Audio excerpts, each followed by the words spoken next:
KT Ramarao ఏదో చెలో మేడిగడ్డనే ఏదో అంటా ఉన్నాడు, ఏదో గడ్డ అంటుండు, మేడిగడ్డనే చెలో మేడిగడ్డ అని చెప్పి మేడిగడ్డకి తీసుకొని పోతాడట. వాళ్ళ నాయనే వాడు ఏమున్నది లొట్టపీసి మాట్లాడుతున్నాడు, వాళ్ళ నాయన తిడతా ఉన్నాడు. వాళ్ళ నాయన తిట్టుడు, ఈయన చెలో మేడిగడ్డ. వాళ్ళ నాయనేమో దాన్ని చంపిండు, ఈయననేమో దినవారం చేస్తాను పోతుండు. ఇప్పుడు అంతే, దాన్ని ఏది దినాలంటారుగా 10 రోజులకు చేసుకునేది అదేగా పిటక్ పెట్టేది, పీటకి పెట్టుడు దినవారం ఆయనే పెడతారేమో, ఆయనే పెడతారు. ఆ దినవారం కార్యక్రమానికి పోతున్నాడు అన్నట్టు. ఏం చేస్తావా రామారావు, నువ్వు మేడిగడ్డ నువ్వు చేసే పని ఏందో చెప్పు జర ఒక్కసారి. ఏం చేస్తావు నువ్వు 7 అడుగు పెడితే భస్మీ పడలం అయిపోయా. ఇంకా ఈ చుట్టుముట్టున్నటువంటి అన్ని అంశాలను పక్కదారి, ఇప్పుడు ఓఆర్ఆర్ పైన విచారణ, రెవెన్యూ నీ భూముల పైన విచారణ, ధరణి పైన విచారణ, ఏం చేసినా నువ్వేనా మూల కారకునివి. అందుగలడు ఇందు లేడన్న సందేహం వలదు. సర్వోపగతుండే ఎందెంత వెతికి చూసిన అందంతే గలడు దానవాగ్రి వింటే అని అది ఉన్నది. కానీ అవినీతిలా, అక్రమాలలా, దుర్మార్గంలా, అన్యాయంలా నువ్వు ఏడ వెతికినా నువ్వే. నీ చుట్టూన్న బర్రెలన్నీ ఓ దిక్కు చెల్లెక లిక్కర్ పంచాయత్ కలిగింది. మీ నాయన 20 మళ్ళేదో చక్కగా కానట్టుంది. మీ బావది ఎప్పుడు బీజేపీతో ఎప్పుడు ఉంటాడో ఎప్పుడు పోతాడో అది అర్థమైతలేదు.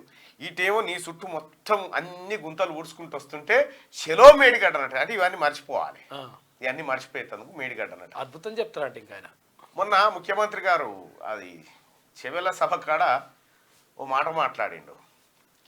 రామారావు యూట్యూబ్ ఛానల్లే కాదు, ఓ బ్రోకర్ ఆఫీస్ కూడా పెట్టుకో, కృష్ణానగర్లో బ్రోకర్ ఆఫీస్ కూడా పెట్టుకో, దాంతోపాటు ఉపయుక్తంగా ఉంటుందని చెప్పిండు. అయితే చాలామంది ఏంటంటే చాలా లైట్గా చెప్పిండే సీఎం గారు కాదు. ఇప్పుడు కేటీ రామారావు చేయబోతున్న కార్యక్రమం ఏంది? పైకేమో చెలో మేడిగడ్డ, కానీ లోపల ఏం చేయబోతా ఉన్నాడు ఒకసారి చూద్దాం. బోడాంజయ్ కేటీ రామారావు చేయబోతున్నటువంటి కార్యక్రమం ఏం చేస్తూ ఉండు, లోపల ఏం కార్యక్రమాలు చేస్తూ ఉన్నాడు, నిన్న మొన్న జరిగిన పరిణామాలు ఏంది, ఏం జరుగుతూ ఉందనేది ఒకసారి చూస్తే, రాముడు ఒక మాట చెప్పిండు గతంలో. ఏమని? మేము ఒక 30 యూట్యూబ్ ఛానల్ పెడితే చాలన్నాడు. యూట్యూబ్ ఛానల్ కావాలని చెప్పిండు. హాస్పిటల్ కంటే మేము ఛానల్ పెడితే బెటర్ అని కేటీ రామారావు చెప్పిండ. ఎందుకు చెప్పిండు ఈ మాట? చెప్పిన తర్వాత ఏం చేసిండు ఎరికేనా మనోడు? కేటీ రామారావు ఇప్పుడు చేస్తున్న కథ, ఒక ఆఫీస్ హైర్ చేసిరు. మొత్తం ఆఫీస్ హైర్ చేసి V6లో ఉన్న జర్నలిస్టులను, ఆ తర్వాత TV5లో ఉన్నోళ్ళని, NTVలో ఉన్నోళ్ళని, ఆ తర్వాత ఇతరత్ర ఏదైతే ఇన్ఫ్లుయెన్స్డ్ జర్నలిస్టులు ఉంటారో వీళ్ళందరినీ మెల్లగా ఏం చేస్తున్నట్టే ఒక్కొక్కరితోనే ఒక్కొక్క యూట్యూబ్ ఛానల్ పెట్టిస్తుంది. ఇప్పుడు ఒక్కొక్కరితోనే ఒక్క యూట్యూబ్ ఛానల్ ఇప్పటికొక 20-25 ఛానళ్ళు రెడీ చేసిరు అన్నట్టు. కొన్ని కొనేసిరు, మళ్ళీ ఉన్నాయి కొన్ని కొనేసిరు. సరే, అయితే ఈ యూట్యూబ్ ఛానల్ పెట్టి దీని ద్వారా కాంగ్రెస్ ప్రభుత్వం మీద ప్రాపగండ చేయించాలనేది కేటీ రామారావు ఆలోచన. దీంట్లో V6 నుంచి శివారెడ్డి అని ఉంటాడు, నా మిత్రుడే శివారెడ్డి. ఆ తర్వాత TV9లో ఉండేటువంటి జాఫర్ మాజీ, ఇటువంటి వాళ్ళందరినీ గ్యాదర్ చేసి వాళ్ళతో యూట్యూబ్ ఛానల్ పెట్టించి, మీకు ఎంత ఇస్తున్నా మీ సంస్థలా అంటే 50,000 ఇస్తారు, లక్షిస్తాం రా అంతే, లక్షిస్తాం. ప్లస్ ఛానల్ నీ చేతులు ఉంటది, లేకపోతే యూట్యూబ్ ఛానల్ మంచి ఆఫర్, నీ కెమెరాలు, నీ సిబ్బంది అంతా మేమే చూసుకుంటాం, నువ్వు రావాలి అంతే.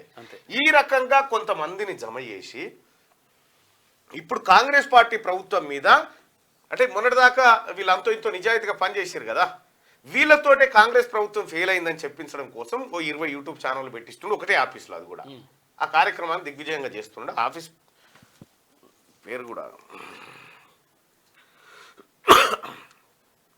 ఇవి చేపించి వీటి ద్వారా కాంగ్రెస్ పార్టీని డ్యామేజ్ చేయాలనేది రామన్ ఎత్తుగడ.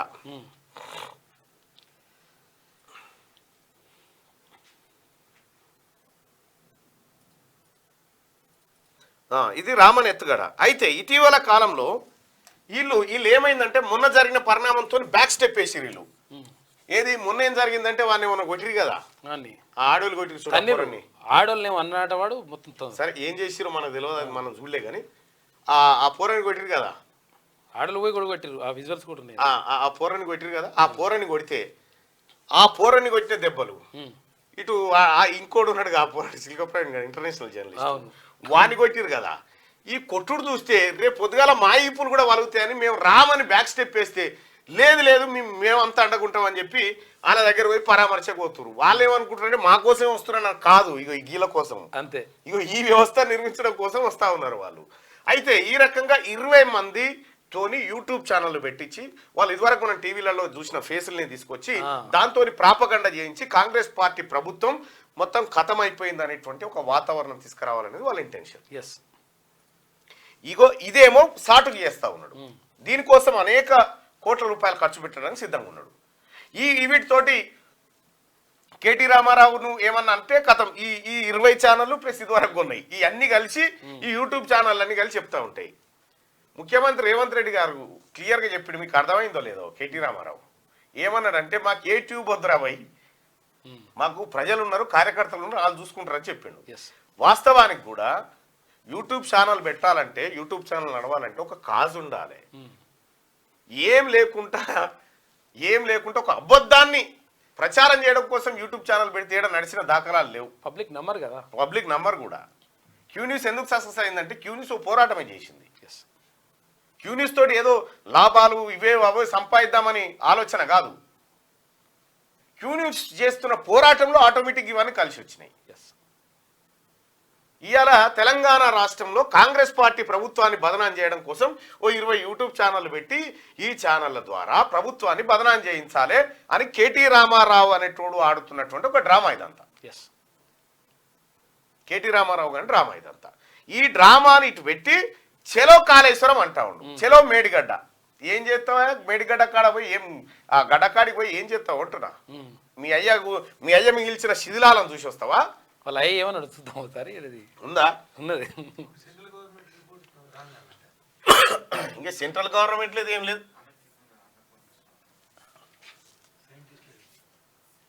ఇక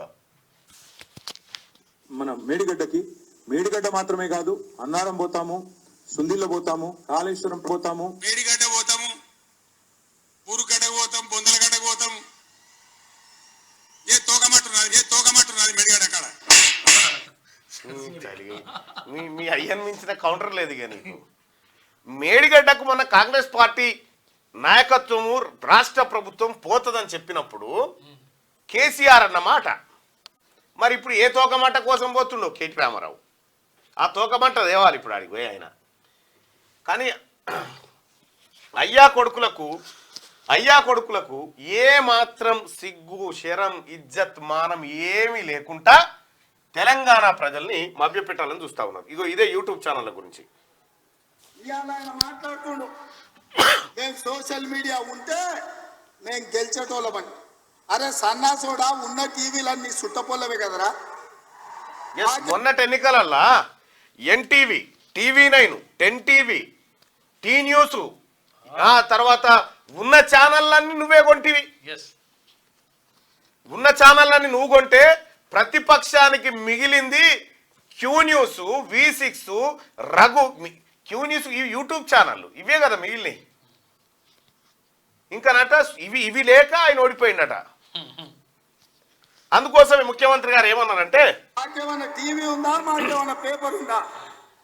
మా అయ్య చూపించుకోవడానికి ఏమన్నా టీవీ ఇచ్చిండా, రాసుకోవడానికి ఏమన్నా పేపర్ ఇచ్చిండా, సొల్లు వాగులు వాగడానికి మాకేమన్నా మైకులు ఇచ్చిండా, సాయంత్రం పూట సేద తీయడానికి జూబ్లీహిల్స్ లో సినిమా వాళ్ళ గెస్ట్ హౌస్లు ఏమన్నా మాకు ఇచ్చిండా? ఏమిచ్చిండా? మా కార్యకర్తలు కష్టపడితే, మా కార్యకర్తలు నిలబడి కొట్లాడితే మాకు ఇవాళ ఈ అధికారం వచ్చింది. ఇవాళ నువ్వు చేసే తప్పుడు పనులు మా కార్యకర్తలు సోషల్ మీడియాలో పెట్టారు. మాకు ఆ ట్యూబ్ అక్కర్లేదు, ఈ ట్యూబ్ అక్కర్లేదు, ఏ ట్యూబ్ అక్కర్లేదు. బిడ్డ, నీ ట్యూబ్ లైట్ వాళ్ళగొట్టే బాధ్యత మాత్రం మేము తీసుకుంటాం. ఆయన చివరికి దివాలా చెడి యూట్యూబ్ ఛానల్ పెట్టుకుంటామంటుండు. అట్లనే కృష్ణానగర్లో ఏదైనా బ్రోకర్ దందా కూడా పెట్టుకో. అది ఇది రెండు కలిస్తే బాగానే నడుస్తుంది నీ వ్యాపారం. ఇప్పటికి కూడా సిగ్గు రాలే. ఇంకా వాళ్ళకి వస్తే గిట్లెందుకుండే పరిస్థితి. కానీ వీళ్ళే మరి ఈ కార్యకర్తలే, మీ టీఆర్ఎస్ పార్టీ కార్యకర్తలు లైక్ కొట్టవలసిందే. ఎందుకంటే అది ఎట్లానే ఉండను, ఇక కొట్టవలసిందే అంతే. ఇక రారిగా వాళ్ళు కూడా లేకుండా అయిపోయారు పాపం.